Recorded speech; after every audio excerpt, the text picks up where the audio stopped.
ಪ್ರತಿ ಕ್ಷಣದ ಸುದ್ದಿಗಾಗಿ ಟಿವಿ9 ಕನ್ನಡ ಚಾನೆಲ್ಗೆ ಸಬ್ಸ್ಕ್ರೈಬ್ ಆಗಿ ಬೆಲ್ ಐಕಾನ್ ಒತ್ತಿ. ಟಿವಿ9ನಿಂದ ಬೆಂಗಳೂರಿನ ಮತ್ತೊಂದು ಭಯಾನಕ ಚಿತ್ರಣ ಬಯಲು ಮಾಡಲಾಗ್ತಾ ಇದೆ. ಬೆಂಗಳೂರಿನ ಭಯಾನಕ ಚಿತ್ರಣ, ರಾಜಧಾನಿ ಬೆಂಗಳೂರಿನ ಭಯ ಹುಟ್ಟಿಸುವಂತಹ ಚಿತ್ರಣ ಇದು. ಟಿವಿ9ನಿಂದ ಬೆಂಗಳೂರಿನ ಮತ್ತೊಂದು ಭಯಾನಕ ಚಿತ್ರಣ ಬಯಲಾಗ್ತಾ ಇದೆ. ಬೆಂಗಳೂರು ಯಾವ ರೀತಿ ಅವ್ಯವಸ್ಥೆಯ ಆಗರವಾಗಿದೆ, ಬೆಂಗಳೂರಿನ ಆಸ್ಪತ್ರೆಗಳ ಅವ್ಯವಸ್ಥೆಯ ಕಂಪ್ಲೀಟ್ ಡೀಟೇಲ್ಸ್ ಟಿವಿ9ನಲ್ಲಿ. ಉಸಿರಾಟ ಸಮಸ್ಯೆಯಿಂದ ಬಳಲಿದ ಮಹಿಳೆಯ ಘನಘೋರ ಚಿತ್ರಣವನ್ನ ಬಿಚ್ಚಿಡ್ತಾ ಇದೆ ಟಿವಿ9. ನಿಜಕ್ಕೂ ಈ ಸುದ್ದಿ ಬೆಚ್ಚಿ ಬೀಳಿಸುವಂತಹ ವಿಚಾರ. ಬೆಂಗಳೂರಲ್ಲಿ ಮತ್ತೊಂದು ಅಮಾನವೀಯ ಘಟನೆ ನಡೆಯಿತು. ಬೆಂಗಳೂರಲ್ಲಿ ಈಗ ಅಮಾನವೀಯ ಘಟನೆಗಳ ಸಂಖ್ಯೆ ಹೆಚ್ಚಾಗ್ತಾ ಇದೆ. ಇದು ಮತ್ತೊಂದು ಅಮಾನವೀಯ ಘಟನೆಯ ಕುರಿತಾದಂತಹ ವರದಿ. ಬೆಂಗಳೂರಲ್ಲಿ ಈಗ ವರದಿಯಾಗಿರೋದು ಮತ್ತೊಂದು ಘಟನೆ, ಅದು ಕೂಡ ಅತ್ಯಂತ ಅಮಾನವೀಯ ಘಟನೆ. ಈ ಘಟನೆ ಏನು ಹೇಳ್ತಾ ಹೋಗ್ತೀವಿ. ರಾಜಧಾನಿಯಲ್ಲಿ ಮನುಷ್ಯನ ಜೀವಕ್ಕೆ ಬೆಲೆಯೇ ಇಲ್ಲದಂತಾಗಿದೆ. ಆ ರೀತಿಯ ಪರಿಸ್ಥಿತಿ ಈಗ ರಾಜಧಾನಿ ಬೆಂಗಳೂರಲ್ಲಿ. ಆಸ್ಪತ್ರೆಗಳಲ್ಲಿ ಬೆಡ್ ಸಿಗದೆ ರೋಗಿಗಳು ನರಳಿ ನರಳಿ ಸಾಯ್ತಾ ಇದ್ದಾರೆ. ಇದು ಬೆಂಗಳೂರಿನ ನಿಜ ಸ್ಥಿತಿ. ಒಂದಲ್ಲ ಎರಡಲ್ಲ, ಉಸಿರಾಟದ ಸಮಸ್ಯೆಯಿಂದ ಬಳಲ್ತಾ ಇದ್ದಂತಹ ವ್ಯಕ್ತಿಗಳಿಗೆ ಚಿಕಿತ್ಸೆ ಸಿಗದೆ ಇರೋದು. ಇದೀಗ ಮಹಿಳೆಯ ಪರಿಸ್ಥಿತಿ.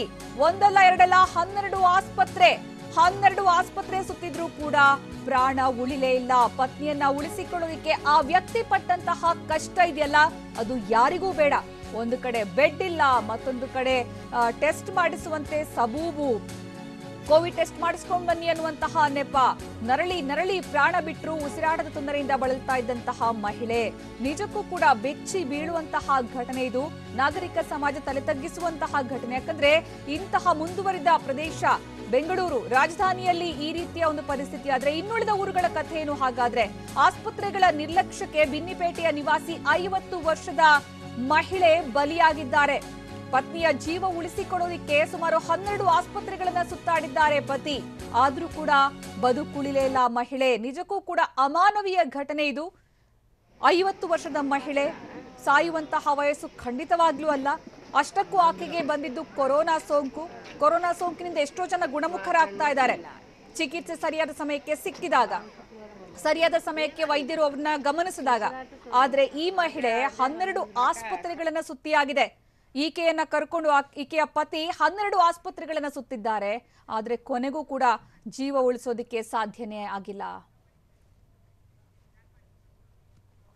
ಇನ್ನು ಆಸ್ಪತ್ರೆ ಒಂದು ಎಲ್ಲೆಲ್ಲಿ ಸುತ್ತಾಡಿದೀವಿ ಡೀಟೇಲ್ಸ್ ಅನ್ನ ಕೊಡ್ತೀವಿ. ನೃಪತುಂಗ ರಸ್ತೆಯ ಸೈಂಟ್ ಮಾರ್ಥಾಸ್ ಆಸ್ಪತ್ರೆಗೆ ಹೋಗ್ತಾರೆ. ಮೊದಲನೇದಾಗಿ ಉಸಿರಾಟದ ಸಮಸ್ಯೆ ಕಾಣಿಸಿಕೊಂಡಾಗ ನೃಪತುಂಗ ರಸ್ತೆಯ ಸೈಂಟ್ ಮಾರ್ಥಾಸ್ ಆಸ್ಪತ್ರೆಗೆ ಈ ಮಹಿಳೆಯನ್ನ ಕರ್ಕೊಂಡು ಆಕೆಯ ಪತಿ ಹೋಗ್ತಾರೆ. ಬೆಂಗಳೂರಿನ ಆಸ್ಪತ್ರೆಗಳ ಭಯಾನಕ ಚಿತ್ರಣ ಇದು. ಆಸ್ಪತ್ರೆ ಒಂದು ಸೈಂಟ್ ಮಾರ್ಥಾಸ್ ಆಸ್ಪತ್ರೆ. ಅಲ್ಲಿ ಬೆಡ್ ಖಾಲಿ ಇಲ್ಲ ಅಂತ ಹೇಳಿದ್ದಾರೆ. ಬೆಡ್ ಇಲ್ಲ, ಹೋಗಿ ಇಲ್ಲಿಂದ, ಇಲ್ಲಿ ಸಾಧ್ಯ ಇಲ್ಲ ಚಿಕಿತ್ಸೆ ಕೊಡೋದಿಕ್ಕೆ, ಬೆಡ್ ಖಾಲಿ ಇಲ್ಲ, ಈ ಒಂದು ಕಾರಣವನ್ನ ಕೊಟ್ಟಿದ್ದಾರೆ. ಆಸ್ಪತ್ರೆ ಒಂದು ಸೈಂಟ್ ಮಾರ್ಥಾಸ್ ಆಸ್ಪತ್ರೆ. ಅದಾಯ್ತು, ಅಲ್ಲಿ ಬೆಡ್ ಇಲ್ಲ, ಓಕೆ.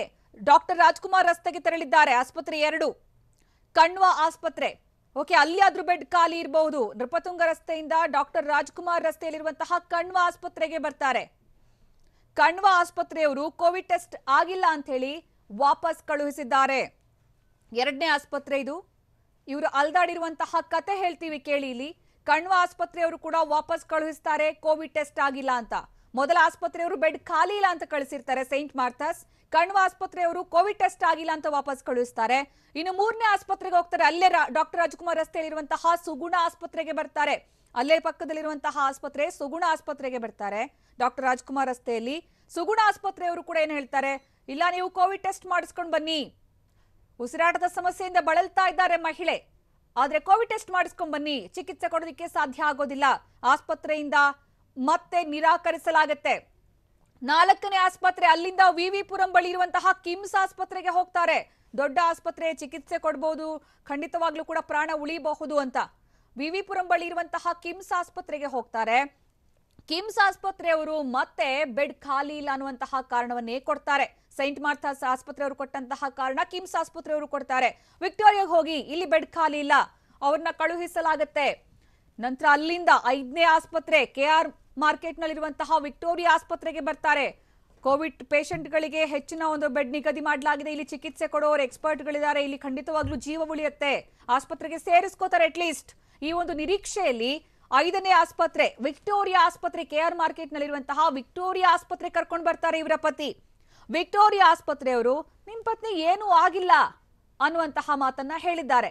ಇಲ್ಲಿ ಗಮನಿಸಬೇಕು, ವಿಕ್ಟೋರಿಯಾ ಆಸ್ಪತ್ರೆಯವರು ಹೇಳಿರುವಂತಹ ಮಾತು, ನಿಮ್ಮ ಪತ್ನಿಗೆ ಏನೂ ಆಗಿಲ್ಲ, ಏನೂ ಸಮಸ್ಯೆ ಇಲ್ಲ, ಈಗ ಮನೆಗೆ ಹೋಗಿ, ಏನಾದ್ರೂ ಎಮರ್ಜೆನ್ಸಿ ಇದ್ರೆ ಮತ್ತೆ ಬನ್ನಿ ಅಂತ ಹೇಳಿದ್ದಾರೆ. 5ನೇ ಆಸ್ಪತ್ರೆ ಇದು ವಿಕ್ಟೋರಿಯಾ ಆಸ್ಪತ್ರೆ. ಇಲ್ಲಿ ಚಿಕಿತ್ಸೆ ಸಿಕ್ಕೇ ಸಿಗತ್ತೆ ಅನ್ನುವಂತಹ ಭರವಸೆಯಲ್ಲಿದ್ರು. ಈಗ ಮನೆಗೆ ಹೋಗಿ, ನಿಮ್ ಪತ್ನಿಗೆ ಏನೂ ಆಗಿಲ್ಲ, ಏನಾದ್ರೂ ಎಮರ್ಜೆನ್ಸಿ ಇದ್ರೆ ಮತ್ತೆ ಬನ್ನಿ ಅಂತ ಹೇಳಿದ್ದಾರೆ. ಆದ್ರೆ ಮಹಿಳೆಗೆ ಉಸಿರಾಟದ ಸಮಸ್ಯೆ ಇತ್ತು, ಆ ಕಾರಣಕ್ಕೋಸ್ಕರ ಆಸ್ಪತ್ರೆಯಿಂದ ಆಸ್ಪತ್ರೆಗೆ ಅಲ್ದಾಡಿರೋದು ಆಯ್ತು.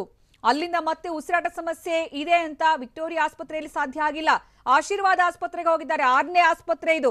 ಇಲ್ಲಿ ಗಮನಿಸಬೇಕು, ಆಕೆಯ ಕಂಡೀಷನ್ ತುಂಬಾ ಎಮರ್ಜೆನ್ಸಿಯಲ್ಲಿತ್ತು, ಆದ್ರೆ ಎಲ್ಲ ಕಡೆ ಕೂಡ ನಿರಾಕರಿಸಲಾಗುತ್ತೆ ಆಕೆಯನ್ನ ದಾಖಲಿಸಿಕೊಳ್ಳೋದಕ್ಕೆ. 6ನೇ ಆಸ್ಪತ್ರೆಗೆ ಹೋಗ್ತಾರೆ, ಆಶೀರ್ವಾದ ಆಸ್ಪತ್ರೆ. ಬೆಂಗಳೂರಿನ ಆಶೀರ್ವಾದ ಆಸ್ಪತ್ರೆಯವರು ಎಕ್ಸ್ರೇ ಮಾಡಿದ್ದಾರೆ. ಎಕ್ಸ್ರೇ ಮಾಡ್ತಾರೆ ಏನಾಗಿದೆ ಈ ಮಹಿಳೆಗೆ ಅನ್ನುವಂತಹ ಒಂದು ವಿಚಾರಣೆ ಮಾಡೋದಿಕ್ಕೆ. ಬೆಂಗಳೂರಿನ ಆಶೀರ್ವಾದ ಆಸ್ಪತ್ರೆಗೆ ಹೋದಾಗ ಅಲ್ಲಿ ಅಟ್ಲೀಸ್ಟ್ ಎಕ್ಸ್ರೇನ ಮಾಡಿದ್ದಾರೆ. ಗಮನಿಸಬೇಕು, ಇಲ್ಲಿ ಏನಾಗಿದೆ, ಉಸಿರಾಟದ ಸಮಸ್ಯೆ ಯಾಕೆ ಇದೆ ಅನ್ನುವಂತಹ ಕಾರಣಕ್ಕಾಗಿ. ಆಗ ಹೇಳ್ತಾರೆ ಆಶೀರ್ವಾದ ಆಸ್ಪತ್ರೆಯವರು, ಆಪರೇಷನ್ ಆಗಬೇಕು, ಬೇರೆ ಆಸ್ಪತ್ರೆಗೆ ಕರ್ಕೊಂಡು ಹೋಗಿ. ಎಗೈನ್ ಅಲ್ಲಿಂದ ಮತ್ತೆ ಇನ್ನೊಂದು ಆಸ್ಪತ್ರೆಗೆ ಸಾಗ ಹಾಕ್ತಾರೆ 6ನೇ ಆಸ್ಪತ್ರೆಯವರು. ಆಪರೇಷನ್ ಆಗಬೇಕು, ಬೇರೆ ಆಸ್ಪತ್ರೆಗೆ ಕರ್ಕೊಂಡು ಹೋಗಿ, ಇಲ್ಲ ಆಗಲ್ಲ, ಎಕ್ಸ್ರೇ ಮಾಡಿಬಿಟ್ಟು ಕಳುಹಿಸ್ಬಿಟ್ಟಿದ್ದಾರೆ. ಅಲ್ಲಿಂದ ನಂತರ 7ನೇ ಆಸ್ಪತ್ರೆ. ಈ ಪರಿಸ್ಥಿತಿಯಲ್ಲಿ ಪೇಷಂಟ್ ಮತ್ತು ಅವರ ಕುಟುಂಬಸ್ಥರ ಪರಿಸ್ಥಿತಿ ನಿಜಕ್ಕೂ ಕೂಡ ಶೋಚನೀಯ. ಮಲ್ಲೇಶ್ವರಂಗೆ ಹೋಗ್ಬೇಕಾಗತ್ತೆ. ಮಲ್ಲೇಶ್ವರಂನಲ್ಲಿರುವಂತಹ KC ಜನರಲ್ ಆಸ್ಪತ್ರೆಗೆ ಬಂದಿದ್ದಾರೆ. ಅಲ್ಲಿಂದ ಚಿಕಿತ್ಸೆ ಕೊಡಿಸಿ ಸ್ವಾಮಿ ಅಂತ ಕೇಳಿಕೊಳ್ಳಕ್ಕೆ. ಉಸಿರಾಟದ ಸಮಸ್ಯೆ ಇದೆ, ಏನಾಗಿದೆ ನೋಡಿ ಅಟ್ಲೀಸ್ಟ್ ಅಂತ ದಿನ ಪೂರ್ತಿ ಕಾದ್ರೂ ಕೂಡ ರೋಗಿಗೆ ವೆಂಟಿಲೇಷನ್ನೇ ಸಿಕ್ಕಿಲ್ಲ. ಆಮ್ಲಜನಕದ ಕೊರತೆ, ಉಸಿರಾಟದ ಸಮಸ್ಯೆ, ಸಾಯ್ತಾ ಇದ್ರು ಕೂಡ ದಿನ ಪೂರ್ತಿ ಕಾದ್ರೂ ಅಲ್ಲಿ KC ಜನರಲ್ ಆಸ್ಪತ್ರೆಯಲ್ಲಿ 7ನೇ ಆಸ್ಪತ್ರೆ ಇದು. ದಿನ ಪೂರ್ತಿ ಕಾದ್ರೂ ಕೂಡ ಒಂದು ವೆಂಟಿಲೇಟರ್ನ ವ್ಯವಸ್ಥೆ ಕೂಡ ಇಲ್ಲ. ಮಲ್ಲೇಶ್ವರಂನಲ್ಲಿರುವಂತಹ KC ಜನರಲ್ ಆಸ್ಪತ್ರೆಯಿಂದ ಇಡೀ ದಿನ ಕಾದು ವಾಪಸ್ ಆಗಿದ್ದಾರೆ ದಂಪತಿ. 7ನೇ ಆಸ್ಪತ್ರೆಯಲ್ಲೂ ಕೂಡ ಮತ್ತೆ ನಿರಾಶೆ, ಆಸ್ಪತ್ರೆಯಲ್ಲಿ ಸೇರಿಸಿಕೊಳ್ಳಿಲ್ಲ. KC ಜನರಲ್ ಆಸ್ಪತ್ರೆ ಆಯ್ತು, ಹೋಗ್ಲಿ ಖಾಸಗಿ ಆಸ್ಪತ್ರೆಗೆ ಹೋದ್ರೆ ಅಲ್ಲಾದ್ರೂ ಚಿಕಿತ್ಸೆ ಸಿಗುತ್ತೆ, ಹಣ ಖರ್ಚಾದ್ರೂ ಓಕೆ ಅಂತ ಹೇಳಿ ಮಣಿಪಾಲ್ ಆಸ್ಪತ್ರೆಗೆ ಬಂದಿದ್ದಾರೆ. 8ನೇ ಆಸ್ಪತ್ರೆ ಇದು. ಮಣಿಪಾಲ್ ಆಸ್ಪತ್ರೆಗೆ ಹೋಗಿದ್ದಾರೆ. KC ಜನರಲ್ ಆಸ್ಪತ್ರೆಯಿಂದ ಪತ್ನಿಯನ್ನ ಕರ್ಕೊಂಡು ಹತಾಶೆಗೊಂಡಂತಹ ಪತಿ ಮಣಿಪಾಲ್ ಆಸ್ಪತ್ರೆಗೆ ಹೋಗಿದ್ದಾರೆ. ಮಣಿಪಾಲ್ ಆಸ್ಪತ್ರೆಯವರು ಮತ್ತೆ ಏನ್ ಹೇಳ್ತಾ ಇರೋದು, ಕೋವಿಡ್ ಟೆಸ್ಟ್ ಮಾಡಿಸ್ಕೊಂಡು ಬನ್ನಿ. ಯಾರು ಕೂಡ ಅಲ್ಲಿ ಟೆಸ್ಟ್ ಮಾಡೋದಕ್ಕೂ ರೆಡಿ ಇಲ್ಲ. ಟೆಸ್ಟ್ ಇಲ್ಲದೆ ಒಂದು ಸೋಂಕು ಶಂಕಿತೆ ಅಂತ ಆದ್ರೂ ಟ್ರೀಟ್ಮೆಂಟ್ ಕೊಡ್ಬೋದಿತ್ತು, ಅದೂ ಕೊಟ್ಟಿಲ್ಲ. ವೆಂಟಿಲೇಷನ್ ವ್ಯವಸ್ಥೆ ಮಾಡ್ಬೋದಿತ್ತು, ಅದೂ ಕೂಡ ಮಾಡಿಲ್ಲ. ಹೋಗ್ಲಿ ಬೆಡ್ ಖಾಲಿ ಇರುವಂತಹ ಬೆಡ್ ಅಲ್ಲಿ ಅವ್ರನ್ನ ಇರಿಸಿಕೊಂಡು ಟ್ರೀಟ್ಮೆಂಟ್ ಶುರು ಮಾಡ್ಕೋಬಹುದಿತ್ತು, ಅದೂ ಕೂಡ ಮಾಡಿಲ್ಲ. BBMPಯಿಂದ ಲೆಟರ್ ತಗೊಂಡು ಬನ್ನಿ ಅಂತ ಅಲ್ಲಿಂದ ವಾಪಸ್ ಕಳಿಸಿದ್ದಾರೆ.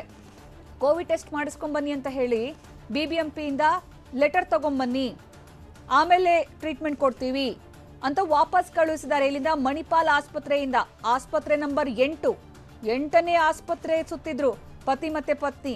ಅಲ್ಲಿ BBMPಯಿಂದ ಲೆಟರ್ ತೆಗೆದುಕೊಂಡ್ರೆ ಮಾತ್ರ ಟ್ರೀಟ್ಮೆಂಟ್ ಅನ್ನುವಂತಹ ಕಂಡೀಷನ್ ಅನ್ನ ಹಾಕಲಾಯಿತು. ಇಲ್ಲಿ ಜೀವ ವಿಲವಿಲ ಅಂತ ಒದ್ದಾಡ್ತಾ ಇದ್ರು ಕೂಡ ಚಿಕಿತ್ಸೆ ಕೊಡೋದಕ್ಕೆ ಒಬ್ರು ರೆಡಿ ಇಲ್ಲ, ಒಂದೇ ಒಂದು ಆಸ್ಪತ್ರೆಯವರು ರೆಡಿ ಇಲ್ಲ. BBMPಯಿಂದ ಲೆಟರ್ ತೆಗೆದುಕೊಂಡು ಬನ್ನಿ ಅಂತ ವಾಪಸ್ ಕಳುಹಿಸಿದ್ದಾರೆ. 8 ಆಸ್ಪತ್ರೆಗಳನ್ನ ಸುತ್ತಿದ್ದಾರೆ. ಇಷ್ಟಕ್ಕೆ ಮುಗಿಲಿಲ್ಲ ಇವರ ಈ ಆಸ್ಪತ್ರೆಯ ಜರ್ನಿ, ಇನ್ನೂ ಕೂಡ ಇದೆ, ಹೇಳ್ತಾ ಹೋಗ್ತೀವಿ. ಆದ್ರೆ ಈ ಗಮನಿಸಬೇಕು, 8 ಆಸ್ಪತ್ರೆಯ ತನಕ ಅವರ ಪರಿಸ್ಥಿತಿ ಏನಾಗಿರಬಹುದು ಅಂತ. ಇದಾದ್ಮೇಲೆ ಎಲ್ಲಿ ಹೋಗಿದ್ದಾರೆ, ಆಮೇಲೆ ಏನಾಯ್ತು ಹೇಳ್ತಾ ಹೋಗ್ತೀವಿ ಮುಂದಿನ ಹಂತದಲ್ಲಿ.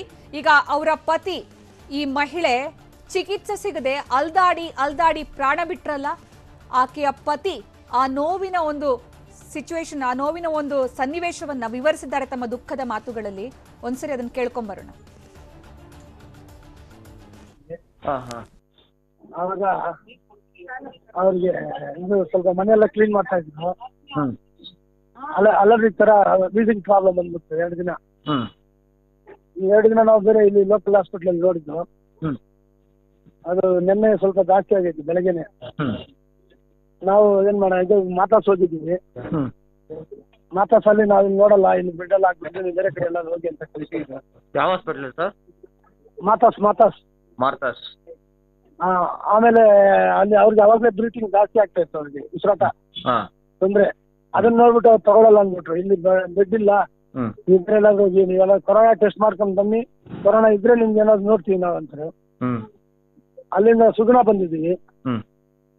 ನಮ್ಮ ಮಿಸ್ಸಸ್ನ ಬೇರೆ ಪಲ್ಸ್ ನೋಡ್ಬಿಟ್ಟು ಅವರೆಲ್ಲ ಚೆಕ್ ಮಾಡಿದ್ವಿ. ಇವಾಗ ಇಲ್ಲಿ ಚೆಕ್ ಮಾಡಕ್ ಆಗಲ್ಲ, ನಾವು ಇಲ್ಲಿ ಬೆಡ್ ಎಲ್ಲ ಇಲ್ಲ, ನೀವು ಬೇರೆ ಹಾಸ್ಪಿಟ್ಲ್ ಹೋಗಿ ಅಂತ ಆ ಕಿಟ್ಟು ಎಲ್ಲ ತಗೊಂಡ್ಬಿಟ್ಟು ಏನೂ ಮಾಡಿಲ್ಲ ನಮ್ಮ ಹೆಂಡತಿಗೆ, ಹಂಗೆ ಕಳಿಸ್ಬಿಟ್ರು. ಆಮೇಲೆ ಅಲ್ಲಿಂದ ನಾವು ಸೀದಾ ವಿಕ್ಟೋರಿಯಾ ಬಂದಿದ್ದೀವಿ. ಅಲ್ಲಿ ಕಿಮ್ಸ್ ಕೇಳಿದ್ರೆ ಕಿಮ್ಸ್ ಅಲ್ಲಿ ಗೇಟ್ ಇಂದ ಅಲ್ಲಿ ಆಗಲ್ಲ ಅಂದ್ಬಿಟ್ಟು ಗೇಟಲ್ಲೇ ವಿಕ್ಟೋರಿಯಾ ಬಂದ್ವಿ. ವಿಕ್ಟೋರಿಯಾ ಆಚೆ ಇಟ್ಕೊಂಡು ನೋಡ್ಬಿಟ್ಟು ಒಂದು ಡಾಕ್ಟರ್ ಬಂದು ತಿರ್ಗಾ ಪಲ್ಸ್ ಅದೇ ತರ ಪಲ್ಸ್ ನೋಡ್ಬಿಟ್ಟು ನೀವು ಚೆನ್ನಾಗಿದ್ದಾರೆ, ಏನಿಲ್ಲ, ಮನೆಗೆ ಹೋಗ್ಬೋದು, ಈ ಕೊರೋನಾ ಗಿರೋಣ ಇಲ್ಲ ಇಲ್ಲಿಗೆ.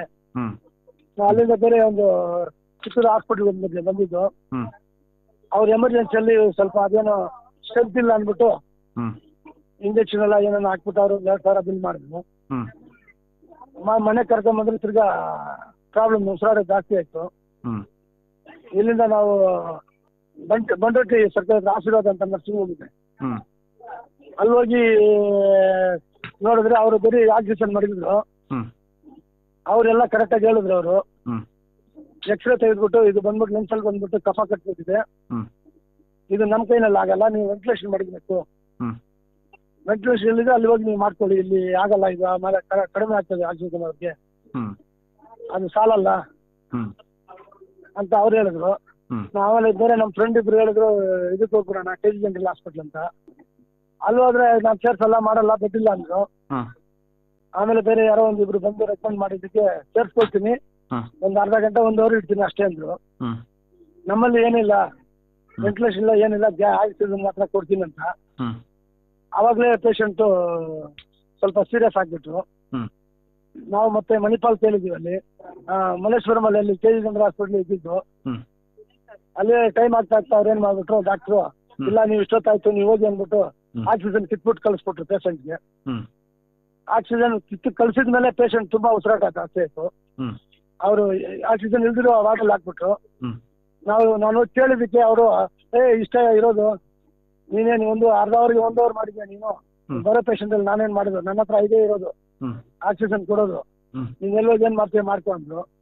ನಾನು ಅವಾಗ್ಲೇ ಬೇಡ, ಇಲ್ಲಿ ಇರಬಾರ್ದು ಅಂದ್ಬಿಟ್ಟು ನಮ್ಮ ಮಿಸ್ಸಸ್ನ ಕರ್ಕೊಂಡು ಈಚೆ ಬಂದು ನಾಟ ಹಿಡ್ದು ತಿರ್ಗಿ ಆಶೀರ್ವಾದ ಅಲ್ಲೇ ಬಂದಿದ್ದು ಬಂಡೋಟಿಗೆ. ಅಷ್ಟರಲ್ಲಿ ಪೇಷಂಟು ಅರ್ಧ ಪ್ರಾಣ ಹೋಯ್ತು. ಆಮೇಲೆ ಅವ್ರು ಏನ್ ಮಾಡಿದ್ರು, ನಿಮ್ಗೆ ಎಮರ್ಜೆನ್ಸಿ ಇಲ್ಲ, ನೀವು ಬೇರೆ ಕಡೆ ಅಂತ ಇದು ನವರಂಗ ಹತ್ರ ಒಂದು ಹಾಸ್ಪಿಟಲ್ ಕಳಿಸಿದ್ರು. ಹೋಗೋ ದಾರಿಯಲ್ಲೇ ಕಾರ್ ಒಂದು ಸಿಕ್ತಿ, ಯಾರೋ ಪುಣ್ಯಾತ್ಮ ಕಾರಲ್ಲಿ ಇಟ್ಕೊಂಡು ಹೋಗ್ತಾ ಇದೀವಿ. ಅವಾಗಲೇ ನಮ್ಮ ಹೆಂಡತಿ ನನಗೆ ಉಸಿರಾಟ ಆಗಲ್ಲ, ಹೊಟ್ಟೆಲ್ಲ ಒಂಥರ ಆಗ್ತದೆ ಅಂತ ಅವಾಗಲೇ ಅರ್ಧ ಕಣ್ಣು ಮುಚ್ಚಿಬಿಟ್ರು. ಅವರು ಡಾಕ್ಟರ್ ಬಂದ್ಬಿಟ್ಟು ನೋಡ್ಬಿಟ್ಟು 9 ಗಂಟೆಗೆ ಸರ್ ಹೋಗಿದೆ, ಅರ್ಧ ಹೋಗ್ಬಿಟ್ಟಿದೆ, ಧೈರ್ಯ ಮಾಡ್ಕೊಳ್ಳಿ, ಚೆಕ್ ಮಾಡ್ತೀವಿ, ಆದ್ರೆ ಮಾಡ್ತೀವಿ, ಇಲ್ಲ ಅಂದ್ರೆ ಇಲ್ಲ, ಹೋಗ್ಬಿಟ್ಟಿದೆ ಅಂದ್ರು. ಮಲ್ಲೇಶ್ವರದಿಂದ ಬರೋಗ್ಲೇನೆ ಹೋಯ್ತು ಅದೆಲ್ಲ, ಆಶೀರ್ವಾದದಿಂದ ಹೋಗೋಗಿ ಇನ್ನೂ ಹೋಯ್ತದು. ಬಟ್ ಅವ್ರ ರೆಸ್ಪಾನ್ಸಿಬಲ್ ಇಲ್ಲ ಮಲ್ಲೇಶ್ವರಮದಲ್ಲಿ. ಮತ್ತೆ ಅವ್ರು ಆ ಡಾಕ್ಟರ್ ಏನ್ ಮಾಡಿದ್ರು, ಇಲ್ಲ ಹೋಯ್ತು ಅಂದ್ಬಿಟ್ಟು ಅವ್ರದ್ದು ಫಾರ್ಮಾಲಿಟಿ ಏನಿದೆ ಬರ್ದು ಕೊಟ್ರು ನಮ್ಗೆ. ಅವ್ರೇನ್ ಹೇಳಿದ್ರು, ನೀವು ಸೀದಾ ಮಲ್ಲೇಶ್ವರಂ ಹೋಗ್ಬಿಡಿ, ಅಲ್ಲಿ ಹೋಗ್ಬಿಟ್ಟು ಕೊರೋನಾ ಟೆಸ್ಟ್ ಅದೇನೇನಿದೆ ಕಾನೂನು ಮಾಡ್ಕೊಂಡು ಹೋಗಿ, ಒಳ್ಳೇದು ನಿಮ್ಗೆ ಅಂದ್ರು. ತಿರ್ಗಾ ನಾವು ಆಂಬುಲೆನ್ಸ್ ಬುಕ್ ಮಾಡ್ಕೊಂಡು ತಿರ್ಗಾ ಮಲ್ಲೇಶ್ವರಂ ಬಂದಿದ್ದೀವಿ. ಮಲ್ಲೇಶ್ವರಂ ಬಂದಿದ್ಮೇಲೆ ಅವರು ಬಾಡಿ ತಗೊಂಡ್ಬಿಟ್ಟು, ಅದೇ ಕತ್ತಲ್ಲಿ ಚೈನ್ ಇತ್ತು, ಮಂಗಲ ಚೈನು. 3ನೇ ಸಲ ಹೋಗಿದ್ರಲ್ಲ, 3 ಬಾರಿ KC. ಹೌದು. ಅವ್ರು ಏನ್ ಮಾಡ್ಬಿಟ್ಟು ECG ತೆಗಿಬೇಕು, ಸತ್ತಿರೋದ್ ಬಾಡಿಗೆ ECG ತೆಗಿಬೇಕು, ನಾವು ಕೊರೋನಾ ಟೆಸ್ಟ್ ಮಾಡ್ಬೇಕು, ನಾವು ನೀವೆಲ್ಲರೂ ಆಚೆ ಹೋಗಿ ಅಂದ್ಬಿಟ್ಟು ಅವಾಗ ಕತ್ತಲ್ಲಿ ಮಾಂಗಲ್ಯ ಇತ್ತು, ಚೈನ್ ಇತ್ತು. ಅವ್ರು ನಮ್ಮನ್ನೆಲ್ಲ ಕಳಿಸ್ಬಿಟ್ಟು ನಮ್ಮನ್ನೆಲ್ಲ ಈಚೆನೆ ಓಡಿಸ್ಬಿಟ್ರು ಎಲ್ಲರೂ ಸೇರ್ಕೊಂಡು. ಆಮೇಲೆ ಎಲ್ಲ ಮಾಡ್ಬಿಟ್ಟು ಎಲ್ಲ ಟೆಸ್ಟ್ ಎಲ್ಲ ಮಾಡ್ಬಿಟ್ಟು ಆಮೇಲೆ ಯಾರೋ ಒಬ್ಬ ಕರೆದವನು ವಾದ್ಯ ಕರೆದ್ಬಿಟ್ಟು, ನೋಡಿ ನಿಮ್ದು ಒಡವೆಲ್ಲ ನೋಡಿ ಅಂದ್ಬಿಟ್ಟು, ಕಾಲು ಉಂಗ್ರ, 2 ಚಿಕ್ಕ ಉಂಗ್ರ ಕೈಯಲ್ಲಿ, ಬಾಳೆ ಒಂದು ಚಿಕ್ಕ ಅಷ್ಟು ಇಷ್ಟೇ ಇರೋದು ನಿಮ್ದು, ನೀವೇ ಬಿಚ್ಕೊಳ್ಳಿ ಅಂತ ನಮ್ಮ ಮಗಳ ಹತ್ರ ಹೇಳಿದ. ನಾವು ಮಾಂಗಲ್ಯ ಚೈನ್ ಇಲ್ಲ ಅಂದ್ರೆ, ಇಲ್ಲ ನಮ್ಮ ಮಾಂಗಲ್ಯ ಚೈನ್ ಎಲ್ಲ ಇಲ್ಲ ಅಂತ. ಇಲ್ಲ ಅಂತ ನಾವು ಅಲ್ಲಿ ಕೇಳಿದ್ವಿ, ನಾವು ಪೊಲೀಸ್ ಕಂಪ್ಲೇಂಟ್ ಮಾಡ್ತೀವಿ, ಏನಾರ ಮಾಡ್ಕೊಳ್ಳ ನೀನು ಹೋಗಿ, ನಾವು ತೆಗ್ದಿಲ್ಲ ಮಾಡಿಲ್ಲ ಅಂತ ಎಲ್ಲ ನಮ್ಗೆ ಉಲ್ಟಾ ರೋಪ್ ಹಾಕಿದ್ರು. ನಾವು ಸತ್ತಿರೋರ್ನ ನೋಡೋದ, ನಾವು ಒಡವೆ ನೋಡೋದು ಅಂದ್ಬಿಟ್ಟು ಎಲ್ಲರೂ ಕಿರ್ಚ್ಕೊಂಡು ನಾವು ಅಲ್ಲಿಂದ ಆಂಬುಲೆನ್ಸ್ ಅಲ್ಲಿ ಮನೆಗೆ ಬಂದಿದ್ವಿ. 1 ಗಂಟೆ 12 ಗಂಟೆ 1 ಗಂಟೆಗೆ ಮನೆಗೆ ಬಂದಿದ್ವಿ. ಬಟ್ ತುಂಬಾ ಕೇರ್ಲೆಸ್ ಸರ್, ಯಾವ ಹಾಸ್ಪಿಟಲ್ ಬಡವರಿಗೆ ಜಾಗ ಇಲ್ಲ, ಟೆನ್ಷನ್ ಆಗಿದ್ರು ಮನೆಯಲ್ಲಿ. ಎಸ್ ನಿಜಕ್ಕೂ ಈ ಒಂದು ಘಟನೆ ಸಾಕ್ಷಿ ಹೇಳ್ತಾ ಇದೆ ಯಾವ ರೀತಿಯ ಪರಿಸ್ಥಿತಿ ಇದೆ. 50 ವರ್ಷ ಇನ್ನೂ ಕೂಡ ಬಾಳಿ ಬದುಕಬೇಕಾದಂತಹ ವಯಸ್ಸೇ, ಆದರೆ ಚಿಕಿತ್ಸೆ ಸಿಗದೆ ನರಳಾಡಿ ಸಾಯೋದಿರುತ್ತಲ್ಲ. ನಿಜಕ್ಕೂ ಈ ಒಂದು ಘಟನೆಯ ಬಗ್ಗೆ ಸರ್ಕಾರ ಏನು ಹೇಳುತ್ತೆ, ವ್ಯವಸ್ಥೆ ಏನು ಹೇಳುತ್ತೆ, ಈ ಪ್ರಶ್ನೆ ಇನ್ನೂ ಕೂಡ ಪ್ರಶ್ನೆಯಾಗಿಯೇ ಇದೆ. ಇನ್ನು ಈ ಘಟನೆಗೆ ಸಂಬಂಧಪಟ್ಟಂತೆ ಇನ್ನೂ ಹೆಚ್ಚಿನ ಮಾಹಿತಿಯನ್ನ ನೀಡ್ತಾರೆ ನಮ್ಮ ಪ್ರತಿನಿಧಿ ಕಿರಣ್ ಸೂರ್ಯ. ಕಿರಣ್, ನಿಜಕ್ಕೂ ಈ ಘಟನೆ ಏನ್ ಹೇಳಬೇಕು ಬೆಂಗಳೂರಿನ ಪರಿಸ್ಥಿತಿಗೆ ಅಂತ ಗೊತ್ತಾಗ್ತಾ ಇಲ್ಲ. ಯಾವ ಮಟ್ಟಿಗೆ ಯಾವ ಪರಿಸ್ಥಿತಿ ನಾವು ತಲುಪಿದೀವಿ ಅಂತನೂ ಅರ್ಥ ಆಗ್ತಾ ಇಲ್ಲ. ಇದಕ್ಕೆ ಸಂಬಂಧಪಟ್ಟಂತೆ ಹೆಚ್ಚಿನ ಅಪ್ಡೇಟ್ಸ್ ಏನಿದೆ? ಅದು ಸುಕನ್ಯಾ, ದಿನದಿಂದ ದಿನಕ್ಕೆ ಅಂದರೆ ಸಿಲಿಕಾನ್ ಸಿಟಿ ಬೆಂಗಳೂರಲ್ಲಿ ನಾನ್ ಕೋವಿಡ್ ಪೇಷಂಟ್ಗಳಿಗೆ ಸರಿಯಾದಂಥ ಸಮಯಕ್ಕೆ ಚಿಕಿತ್ಸೆ ಸಿಗದೆ ಅವರು ಸಾವನ್ನಪ್ಪಿರುವಂಥ ಘಟನೆಗಳು ಬೆಳಕಿಗೆ ಬರ್ತಾ ಇರುವಂಥದ್ದು. ಅಂದರೆ ಬಿನ್ನಿಪೇಟೆಯ ನಿವಾಸಿ ಆಗಿರುವಂಥ ಸುಮಾರು 50 ವರ್ಷದ ವಸಂತ ಅನ್ನುವಂಥ ಮಹಿಳೆ ಇದ್ರು. ಸುಮಾರು 3 ದಿನಗಳ ಹಿಂದೆ ಅವರಿಗೆ ಉಸಿರಾಟದ ಸಮಸ್ಯೆ ಕಾಣಿಸ್ಕೊಂಡಿದೆ. ಉಸಿರಾಟದ ಸಮಸ್ಯೆ ಕಾಣಿಸ್ಕೊಂಡ ನಂತರದಲ್ಲಿ ಪತಿ ಆಕೆಯನ್ನು ಕರ್ಕೊಂಡು ಸುಮಾರು ಬೆಂಗಳೂರಿನಲ್ಲಿರುವಂಥ ಪ್ರತಿಷ್ಠಿತ 13 ಆಸ್ಪತ್ರೆಗಳಿಗೆ ಸುತ್ತಾಡಿದ್ದಾರೆ. ಅಂದರೆ ಎಲ್ಲ ಆಸ್ಪತ್ರೆಗಳಲ್ಲೂ ಇವರಿಗೆ ಬಂದಂಥ ಉತ್ತರ ಒಂದೇ, ಒಂದು ಕೋವಿಡ್ ಟೆಸ್ಟನ್ನು ಮಾಡಿಸ್ಕೊಂಡು ಬನ್ನಿ ಅಂತಂದು ಒಂದು, ಎರಡನೇದಾಗಿ ಬೆಡ್ಗಳು ಖಾಲಿ ಅನ್ನೋಂಥದ್ದೊಂದು. 13 ಆಸ್ಪತ್ರೆಗಳು ಸುತ್ತಾಡಿದ್ರು ಕೂಡ ಈ ಮಹಿಳೆಗೆ ಉಸಿರಾಟದ ಸಮಸ್ಯೆಗೆ ಸರಿಯಾದ ಸಮಯಕ್ಕೆ ಚಿಕಿತ್ಸೆ ಸಿಗದೆ ಇವತ್ತು ಆ ಮಹಿಳೆ ಸಾವನ್ನಪ್ಪಿರುವಂಥ ಘಟನೆ ಬೆಳಕಿಗೆ ಬಂದಿರುವಂಥದ್ದು. ಇಲ್ಲಿ ಪ್ರಮುಖವಾಗಿ ಸುಕನ್ಯಾ ಏನು ಅಂತ ಹೇಳಿದ್ರೆ, ಯಾವುದೇ ಆಸ್ಪತ್ರೆಯಲ್ಲಾದರೂ ಈಕೆ ಸಾಕಷ್ಟು ಉಸಿರಾಟದ ಸಮಸ್ಯೆಯಿಂದ ಬಳಲ್ತಿದ್ದಂಥ ಸಮಯದಲ್ಲಿ ಈಕೆಯನ್ನು ಸೇರಿಸ್ಕೊಂಡು ಚಿಕಿತ್ಸೆ ಕೊಡುವಂಥದ್ದ, ಇಲ್ಲ ಅಲ್ಲೇ ಏನಾದರೂ ಈಕೆಗೆ ಬೇರೆ ಒಂದು ವಾರ್ಡ್ ಏನಿರುತ್ತೆ, ಬೇರೆ ಒಂದು ವಾರ್ಡಿನಲ್ಲಿ ಅಂದರೆ ಈಕೆಗೆ ಪರೀಕ್ಷೆಯನ್ನು ಮಾಡಿ ಪರೀಕ್ಷೆಯ ಒಂದು ರಿಪೋರ್ಟ್ ಬಂದ ನಂತರದಲ್ಲಿ ಚಿಕಿತ್ಸೆ ಮುಂದುವರಿಸಬಹುದಾಗಿತ್ತು, ಇಲ್ಲ ಏನಾದರೂ ಸೂಕ್ತವಾದಂಥ ಕ್ರಮಗಳನ್ನ ತೆಗೆದುಕೊಳ್ಬೇಕಾಗಿತ್ತು. ಅಂದರೆ 13 ಆಸ್ಪತ್ರೆಗಳು ಕೂಡ ಯಾವುದೇ ಥರವಾದಂಥ ಕ್ರಮಗಳನ್ನ ತೆಗೆದುಕೊಳ್ಳದೆ ಈಗ ಈ ಮಹಿಳೆಯ ಒಂದು ಸಾವಿಗೆ ಈ 13 ಆಸ್ಪತ್ರೆಯ ಒಂದು ನಿರ್ಲಕ್ಷ್ಯವೇ ಕಾರಣ ಅಂತ ಈಗಾಗಲೇ ಪತಿ ಬಾಬು ಅವರು ಕೂಡ ಒಂದು ಆರೋಪವನ್ನು ಮಾಡ್ತಿದ್ರು. ಮತ್ತೊಂದು 13ನೇ ಆಸ್ಪತ್ರೆ ಆಗಿರುವಂಥ KC ಜನರಲ್ ಆಸ್ಪತ್ರೆಗೆ ಇವತ್ತು ಬೆಳಗ್ಗೆ ಕರ್ಕೊಂಡ್ಬಂದಂಥ ಸಂದರ್ಭದಲ್ಲಿ ಅಂದರೆ ಇಲ್ಲಿ ವೆಂಟಿಲೇಟರ್ನ ಸಮಸ್ಯೆ ಇದೆ, ಕೇವಲ ಆಸ್ಪತ್ರೆಯಲ್ಲಿ 5 ವೆಂಟಿಲೇಟರ್ಗಳು ಮಾತ್ರ ಇರುವಂಥದ್ದು. ಹಾಗಾಗಿ ಏನಾದರೂ ಹೆಚ್ಚು ಕಮ್ಮಿ ಆದರೆ ನಮ್ಮ ಜವಾಬ್ದಾರಿ ಅಲ್ಲ ಅನ್ನೋಂಥ ಒಂದು ರೀತಿಯಲ್ಲಿ ಉತ್ತರವನ್ನು ಕೊಟ್ಟು ಆಕೆಗೆ ಒಂದು ಚಿಕಿತ್ಸೆಯನ್ನು ಕೊಡಲಿಕ್ಕೆ ಮುಂದಾಗಿದ್ರಂತೆ. ಚಿಕಿತ್ಸೆ ಕೊಡುವಂಥ ಸಂದರ್ಭದಲ್ಲಿ ಮುಂದಾಗಿದ್ದಂಥ ಸಂದರ್ಭದಲ್ಲಿ ಆಕೆಗೆ ಸಾಕಷ್ಟು ಉಸಿರಾಟದ ಸಮಸ್ಯೆ, ಅಂದರೆ ಕಳೆದ 3 ದಿನಗಳಿಂದ ಈಕೆ ಏನು ಉಸಿರಾಟದ ಸಮಸ್ಯೆಯಿಂದ ಬಳಲ್ತಾ ಇದ್ಲು, ಹಾಗಾಗಿ ಈಕೆಯ ಒಂದು ಆರೋಗ್ಯದಲ್ಲಿ ಸಾಕಷ್ಟು ಏರುಪೇರು ಕೂಡ ಆಗಾಗಿತ್ತು. ಆ ಹಿನ್ನೆಲೆಯಲ್ಲಿ ಈಕೆ ಅಂದರೆ ಆಸ್ಪತ್ರೆಯಲ್ಲಿ ಮೃತಪಟ್ಟಂಥ ಸಂದರ್ಭದಲ್ಲಿ ಈಕೆ ಹಾಕ್ಕೊಂಡಿದ್ದಂಥ ಏನು ಉಂಗುರ ಇರ್ಬೋದು, ಉಂಗುರ ಮತ್ತು ಕಿವಿಯ ಒಂದು ವಾಲೆ ಹಾಗೂ ಜುಮ್ಕಿಯನ್ನು ವಾಪಸ್ ಕೊಟ್ಟಿರುವಂಥದ್ದು. ಈಕೆಯ ಪತಿ ಏನಿದ್ದಾರೆ ಬಾಬು, ಅಂದರೆ ನನ್ನ ಪತ್ನಿಯ ಕುತ್ತಿಗೆಯಲ್ಲಿದ್ದಂಥ ಮಾಂಗಲ್ಯದ ಸರ ಎಲ್ಲಿ ಅಂತ ಕೇಳಿದಾಗ ಅಲ್ಲಿದ್ದಂಥ ಸಿಬ್ಬಂದಿಗಳು ಮಾಂಗಲ್ಯದ ಸರ ಇರಲಿಲ್ಲ ಅನ್ನೋಂಥ ಒಂದು ಉತ್ತರನ ಕೂಡ ಕೊಟ್ಟಿದ್ದಾರಂತೆ. ಈಗಾಗಲೇ ಪತಿ ಕೂಡ ಮಾತಾಡಿದಂಥ ಸಂದರ್ಭದಲ್ಲಿ ಹೇಳ್ತಾ ಇದ್ರು, TV9 ಜೊತೆಯಲ್ಲಿ ಮಾತಾಡಿದಂಥ ಸಂದರ್ಭದಲ್ಲಿ ನನ್ನ ಪತ್ನಿಯ ಕುತ್ತಿಗೆಯಲ್ಲಿ ಮಾಂಗಲ್ಯದ ಸರ ಇತ್ತು, ಈ ಮಾಂಗಲ್ಯದ ಸರನ ಇವ್ರು ತೆಗೆದುಕೊಂಡಿದ್ದಾರೆ, ಚಿಕಿತ್ಸೆನೂ ಕೊಡಲಿಲ್ಲ, ನನ್ನ ಹೆಂಡತಿ ಪ್ರಾಣವೂ ಕೂಡ ಹೋಗಿದೆ, ಈಗಾಗಲೇ ಮಾಂಗಲ್ಯ ಸರವನ್ನು ಕೂಡ ಕೊಡದೆ ಇವರು ಈ ಥರವಾಗಿ ಒಂದು ಅಜಾಗರೂಕತೆಯನ್ನು ಮೆರೀತಿದ್ದಾರೆ. ನಾನು ಕೇಳಿದ್ರೆ ಇವ್ರು ಹೇಳ್ತಿರುವಂಥದ್ದು ಒಂದೇ ಮಾತು, ನಿನ್ನ ಪತ್ನಿಯ ಒಂದು ಬಾಡಿ ಏನಾದರೂ ಬೇಕು ಅಂದರೆ 5,000 ರೂಪಾಯಿಯಷ್ಟು ಈಗಾಗಲೇ ಒಂದು ಬಿಲ್ಲು ಕೂಡ ಆಗಿದೆ. 5,000 ರೂಪಾಯಿಯಷ್ಟು ಬಿಲ್ ಅಂದರೆ ಏನು PP ಕಿಟ್ಟು ಈ ಥರದ್ದೆಲ್ಲವೂ ಏನೇನಿತ್ತು ಈ ಥರದ್ದೆಲ್ಲವೂ ಕೂಡ ಬಿಲ್ ಮಾಡಿದ್ದೀವಿ, ಅದನ್ನು ಕೊಟ್ಟು ಬಾಡಿಯನ್ನು ತೆಗೆದುಕೊಂಡು ಹೋಗಿ ಅಂತೇಳಿ ಇವರೆಲ್ಲೋ ಒಂದು ಕಡೆ ಈ 13 ಆಸ್ಪತ್ರೆಯವರು ಮತ್ತು ಈ ಒಂದು KC ಜನರಲ್ ಆಸ್ಪತ್ರೆಯ ಒಂದು ಏನು ಸಿಬ್ಬಂದಿಗಳಿದ್ದಾರೆ ಮಾನವೀಯತೆಯನ್ನು ಕಳ್ಕೊಳ್ತಿದ್ದಾರಾ ಅಂತ. ಅಂದರೆ ಸಾವಿನಲ್ಲೂ ಕೂಡ ಇವರು ಈ ಥರವಾಗಿ ಅಂದರೆ ಬಂಗಾರನ ಕತ್ಕೊಳ್ಳುವಂಥದ್ದು, ತಾಳಿನ ಕತ್ಕೊಳ್ಳುವಂಥದ್ದು, ಕತ್ಕೊಂಡು ಬಿಲ್ಲನ್ನ ಕಟ್ಟಿ ಬಾಡಿ ತೆಗೆದುಕೊಂಡು ಹೋಗಿ ಅನ್ನೋಂಥದ್ದು ಎಲ್ಲ ಒಂದು ಕಡೆ ಸಾಕಷ್ಟು ಆಕ್ರೋಶ ಕೂಡ ಕಾರಣವಾಗ್ತಿರೋಂಥದ್ದು. ಅಂದರೆ ಕೇವಲ 50 ವರ್ಷದ ಮಹಿಳೆಗೆ ಸರಿಯಾದಂಥ ಸಮಯದಲ್ಲಿ ಚಿಕಿತ್ಸೆ ಕೊಟ್ಟಿದ್ರೆ ಈಕೆ ಉಳಿಬೋದಾಗಿತ್ತು ಅನ್ನೋಂಥ ಸಾಧ್ಯತೆ ಕೂಡ ಇತ್ತು ಸುಕನ್ಯಾ. ಧನ್ಯವಾದ ಕಿರಣ್ ಸೂರ್ಯ. ನಿಮ್ಮ ನ್ಯೂಸ್ ರೂಮ್ ಪ್ರತಿದಿನ ರಾತ್ರಿ 9 ಗಂಟೆಗೆ.